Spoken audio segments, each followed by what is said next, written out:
name of the Father, and the Son, and the Holy Spirit. Amen. Glory to the Father, and the Son, and the Holy Spirit. As it was in the beginning, is now, and ever shall be, world without end. Amen. In the Father, and the Son, and the Holy Spirit. Amen. Okay, pwede na po siya ikaw lahat. Okay, for our life, virtue ethics, and now, try by actors essay about their own experience related to virtue ethics.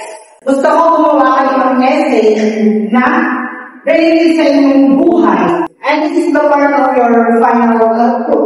Kapag nagpasak sa inyo ay magkagaya sa essay nito, automatic, babasahin nyo yung list. Understood? Yes, sir. Okay. Let me have your essay.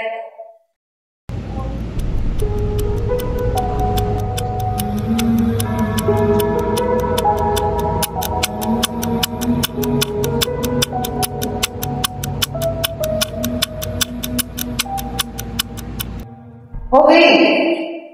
For your project, magkakasal yung contribution na 300 pesos. And pwede yung nasimulan ko yan ng 10 pesos kayo simula bukas. Hanggang next week, maliwanag ba? Yes, sir. Okay. Stand.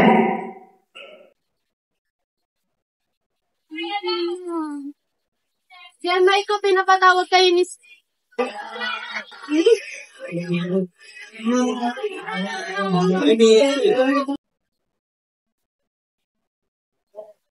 Bakit po, sir? Sige, sir. Di ba sinabi ko sa inyo?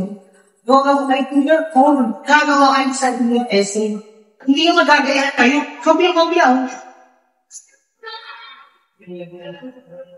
Bakit hindi ko kaya? Oh my God. Dito pa ganyan kung natugawa ito.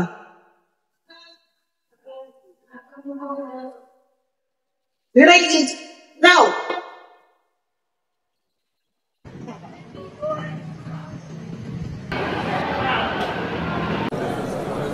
Sasama ka ba? Saan? Sa swimming. Pagkatapos ng coastal cleanup, Sa swimming? Oo. Di ko alam, titingnan ko. Madami pang babayaran, may project pa tayo. Ikaw ba, sasama ka? Titingnan ko pa, wala na rin akong pera. Basta ako sure kung sasama ako. Titingnan ko, baka makasama.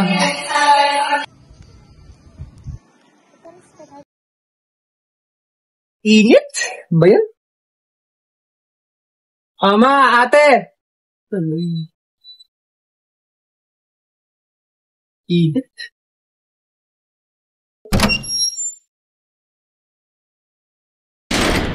Ate, nasa si Mama? Andun sa labas, naglalaban ng mga pinapalaghan ni Ate Betty. Ba't ba tanong ka ng tanong?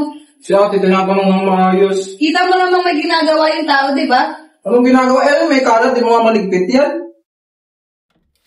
Ma, Oh. Diyan ka na pala. ako pala yung yung 1K. Paanin mo naman yun? May project kasi kami. Kailangan namin maraming pera. Mahal po. Alam mo naman na magkano lang sinesweldo ko dito. Yung si Mama, ang daming bibilhin. Kailangan print. Di pa yun sure kung isang printan lang yan. Tapos may mga ambagan pa kami sa school. Wala siya. Siguraduhin mong ibabayad mo to, ha?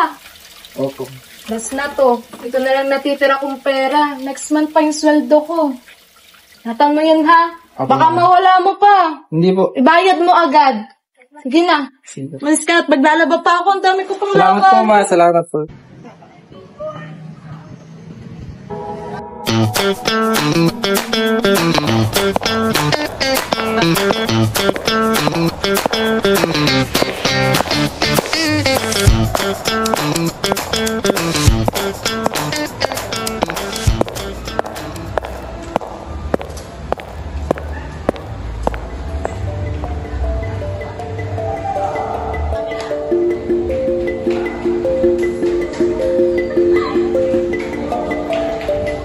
Uy, pera.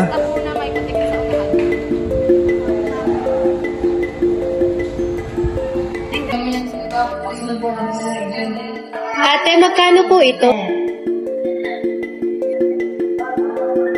Teka lang ate, nawawala yung wallet ko.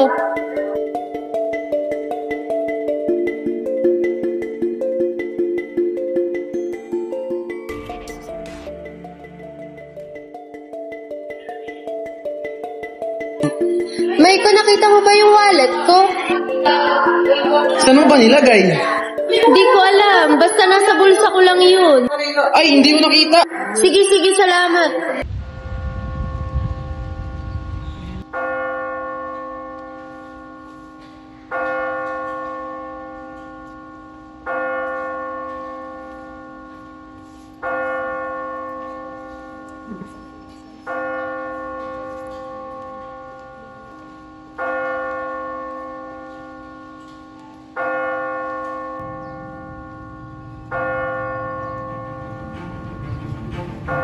Doon na lang tayo.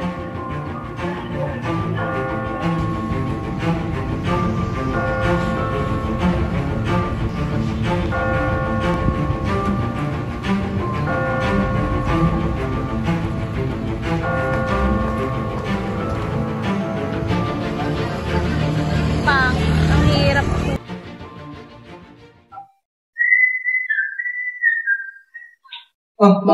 Ba't ngayon ka lang? Nagsimba po kasi kami ng tropa ko. Nakita mo yung tatay mo dun? Nagpaalam sa akin kanina Magsisimba daw siya kasama mga kaibigan niya. O ano? Nakatulala ka na dyan. Isang bata ito. Kumain ka na ba? Hindi pa po. Hindi ko pa nakita si Papa. Sige, kumain ka muna.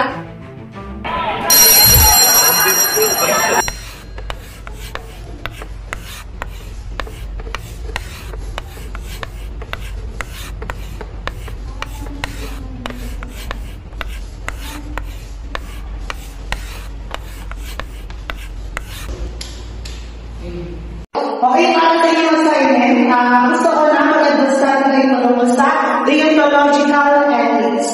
And please, makibuhan ito para sa ating bukas na discussion. Maliwanag ba? Yes, sir. Okay, please stand up. And goodbye, everyone. Goodbye, Sir. Okay.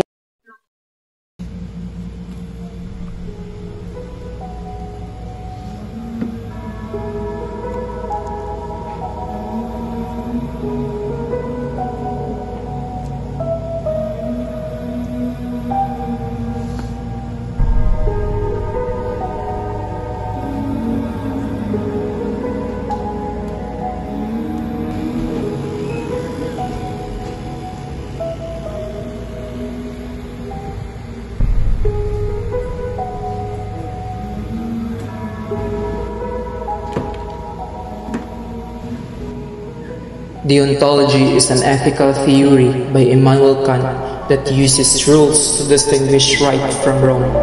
Kant believed that ethical actions follow universal moral laws such as don't lie, don't steal, don't cheat. In deontological ethics, an action is considered morally good because of some characteristic of the action itself, not because the product of the action is good. In short, the concept of deontological ethics is that right is right and wrong is wrong. Deontological ethics holds that at least some acts are morally obligatory regardless of their consequences for human welfare. Descriptive of such ethics are such expressions as duty for duty's sake, virtue is its own reward, and let justice be done through the heavens fall.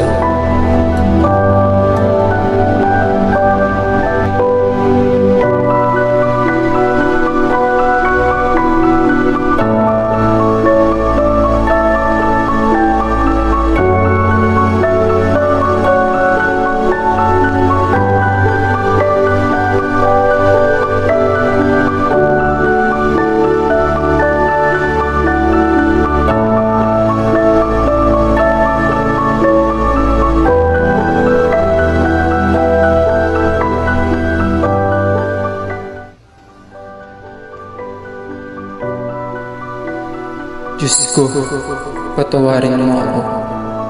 Panahon na para itama ang aking mga pagkakamali.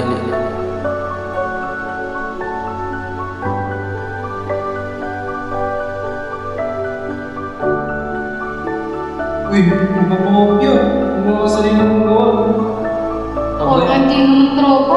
Aba, hindi ka rin tolerate dyan. Mga ka ng sarili mo.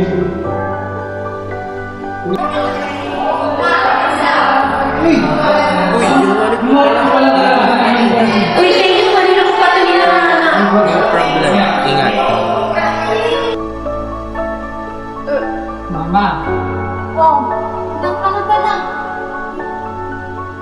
ako po sana magpapaalam. May usapan po kasi kami ng mga barkada po na mag-outing po ako. Pwede po bang sumama? Yung saan? Hindi ko po alam, kasama ba nila yung mag-outing? Hindi ko po yung kalimuli po. Magkano naman ang ibabayad saan? Wala pa tayong budget ngayon. Tapos tayo, di ba? Sige po, hindi na po ako manghihingi. Ako sasama sa kabila. Bali po hihingi na lang po ako pambayad sa project namin. Magkano ba kailangan mo? 300 po. 300. Siya, sakto lang ito. Pasensya ka na ha. Susunod ka na ng sumama. Sige. Okay lang po. Ingatan mo yan. Salamat. Bayad mo agad sa teacher mo. Sige na, maglalaba Salamat, pa Nay. ako. Salamat po. Sige.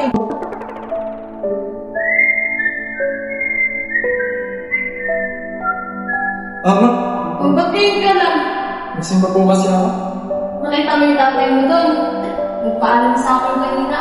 Nagsisimba daw siya kasama mga kaibigan niya. Ma, Ano? Kailangan ka na naman. hindi po. Ito kong magugulat. Bakit nga? Hindi pa diretsuhin. Ano ba gayon? May kailangan ka? Si Papa po kasi. Ilan ba? Nakita po namin ng kaibigan ko. May kasama kong babae. Baka naman hindi ganda na. Hayaan mo, kausapin mo siya. Huwag mo nang isipin yun. Sige na. Una ka na. Kumain ka muna doon. Ayos ka lang mo? Oo, okay lang ako. Ano mo kong bibig-bibig?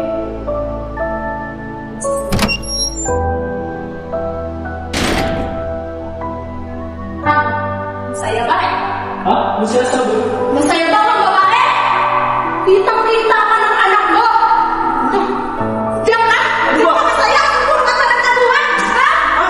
Kaya ano yung paliwanag? Ano? Ano ang ipapaliwanag mo? Pagod na ako magtingin sa'yo! Habang pinubuhay mo itong pamilyang to, at saka ikaw ang gumagawa! Hayaan mo na ako. Che! Lumayas ka na! Layas! Ha? Darius? Sige. Hindi nyo kaya